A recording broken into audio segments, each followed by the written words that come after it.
மோடியின் சிறந்த நண்பர்தான். ஆனால் வரி விவகாரத்தில் இந்தியா எங்களிடம் சரியாக நடந்து கொள்ளவில்லை என கூறி இந்தியாவுக்கு 26% பரஸ்பர வரியை அறிவித்து அதிர்ச்சி அளித்திருக்கிறார் ட்ரம்ப்.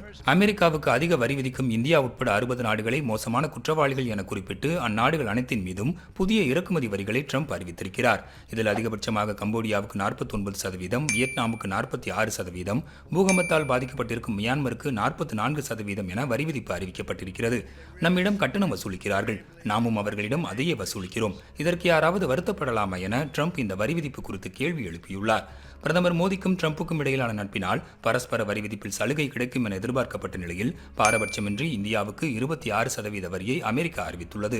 ஆனால் இது தள்ளுபடி செய்யப்பட்ட வரி விதிப்பு எனவும் ட்ரம்ப் தெரிவித்திருக்கிறார். ட்ரம்பின் இந்த வரி விதிப்பில் ஆசிய நாடுகளே அதிகம் குறிவைக்கப்பட்டிருக்கின்றன. ஆனால் ட்ரம்பின் இந்த நடவடிக்கைக்கு ஆரம்பம் முதல் எதிர்ப்பு தெரிவித்து வரும் மெக்சிகோ மற்றும் கனடா ஆகியவை மீதான வரி குறித்து எந்த தகவலும் வெளியாகவில்லை.